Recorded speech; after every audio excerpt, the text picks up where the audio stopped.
tahu kenapa Islam di Indonesia berkembang dengan demikian pesatnya, sehingga kita menjadi negara kaum muslimin dengan jumlah terbanyak di dunia. Lebih dari 200 juta umat Islam di sini. Karena para pembawa Islam yang datang ke Indonesia dahulu itu, mereka datang dengan akhlak, dengan rahmat, dengan damai, dengan kasih sayang. Nggak ada yang datang bawa golok, nggak ada yang datang bawa bom ngancur-ngancurin, nggak ada. Ini berlangsung ratusan tahun. Islam di Indonesia berkembang dalam aman, damai, tentram, paling mengenal toleransi dan paling istiqamah, paling lempeng, paling lurus. Ahli sunnah wal jamaah yang dibawa oleh Tuan Guru Zainuddin, yang dibawa oleh para ulama-ulama terdahulu, damai, makmur, akur semuanya. Kemana Islam masuk ke dalam suatu kampung, di pelosok manapun, ada orang yang berpecah belah, jadi akur. Ada orang yang berselisih, jadi damai. Ada orang yang saling menzalimi, semuanya jadi baikan, dikembalikan haknya. Kemana Islam masuk bawa damai itu dari zaman dulu. Tapi ketika orang mulai salah guru, mulai salah ngaji, mulai salah tempat belajar, ngambil ilmu dari orang yang kagak jelas asal usulnya dari mana, nggak peduli sama sanad. Kalau guru-guru kita, ini Tuan Guru Zainuddin, dia paling perhatian dengan masalah sanad. Belajar tuh dari siapa engkau belajar? Siapa gurumu? Gurumu belajar dari mana? Asal usulnya jelas sampai Nabi Muhammad. Nah ini kagak. Gurunya dari kaset, belajar dari kitab kecil. Terbitannya nggak tahu, penerbitnya penerbit apa fiktif. Pengarangnya juga nggak jelas. Nggak taunya itu orang belajarnya di Chicago. Belajar Islam dari orang kafir. Sehingga timbul pemahaman yang salah dalam Islam. Mereka ngambil hadis atau ayat kulitnya doang.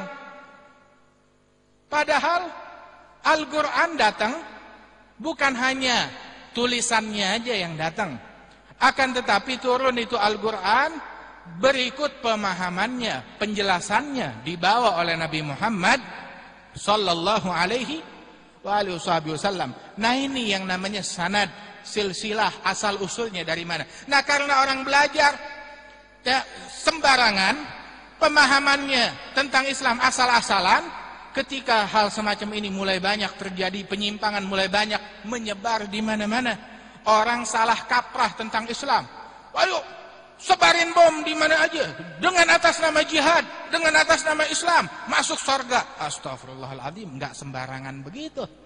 Rasul bilang di dalam hadis, man adza zimmiyan faqad adzani. Yang mengganggu orang kafir zimmi yang dilindungi oleh negara, maka berarti dia telah mengganggu saya. Dalam riwayat yang membunuh mereka enggak masuk surga, kata Rasulullah sallallahu alaihi wasallam. Dikiranya masuk surga apa? Kagak. Ada aturannya. Rasul bilang dalam hadis yang lain, rubba gatilin baina saffain Allahu alam biniyati. Barangkali orang yang terbunuh mati syahid di dalam peperangan. Peperangan yang memang udah jelas-jelas itu jihad. Ada orang terbunuh. Itu salah seorang sahabat nyeletuk, wah beruntung nih orang masuk surga. Belum tentu, kata Rasulullah. Rasul bilang kalimat ini, rubba gatilin baina saffain Allahu alam biniyati. Barangkali orang yang terbunuh di antara dua barisan yang bertempur dalam jihad, belum tentu dia masuk surga. Allah lebih tahu apa yang ada di dalam hatinya, apa yang ada di dalam niatnya. Enggak asal begitu. Ada aturan, ada undang-undang, ada hukum di dalam agama Islam ini. Enggak sembarangan, kekacauan menebar di mana-mana. Jihad intinya adalah kata Nabi Muhammad, li'i'la kalimatillah, untuk meninggikan kalimat Allah. Nah ini sekarang yang bikin kerusuhan, bukankah dia menodai nama baik umat Islam? Bukankah dia menginjak-injak martabat Islam? Islam dicemoohkan lagi. Orang jadi memandang Islam dengan pandangan yang buruk, menimbulkan persepsi yang buruk tentang Islam. Gara-gara siapa? Mereka yang katanya mau meninggikan Islam malah menghinakan Islam. Mereka musuh Islam. Mereka bukan memajukan Islam, menjatuhkan Islam. Mereka bukan membela Islam, menghancurkan Islam. Bukan membawa teladan yang baik daripada Islam. Nabi Muhammad sallallahu alaihi wasallam, beliau 63 tahun hidup, itu semuanya indah dari beliau, nggak ada kenangan yang buruk. Tapi orang-orang macam begini yang merusak nama baik Nabi Muhammad. Tahu karikatur yang beredar beberapa tahun yang lalu dan mungkin masih beredar sampai sekarang di dunia barat yang melukiskan Nabi Muhammad dengan anarkis ataupun bawa bom bawa ini. Orang-orang Islam yang salah kaprah inilah yang melukis Nabi Muhammad semacam itu. Mereka yang menanamkan di pikiran orang-orang yang ada di dunia ini kalau Rasulullah tuh suka menteror, Rasulullah kesannya jahat, Rasulullah membawa kerusuhan dan tidak membawa kedamaian.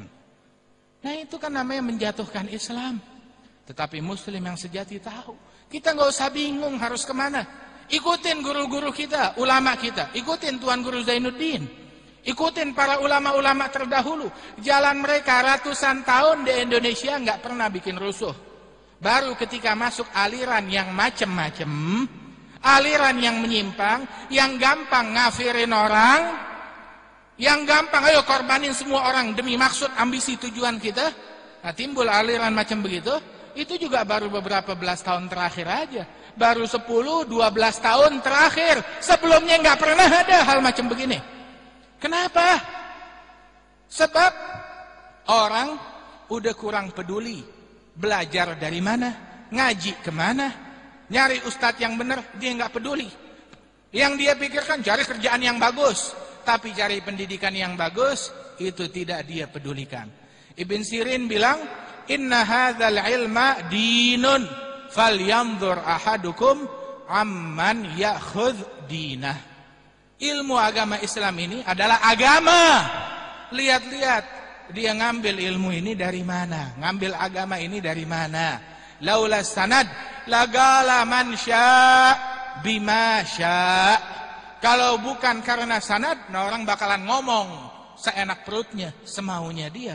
Akan tetapi harus ada sumbernya, harus ada asal usulnya.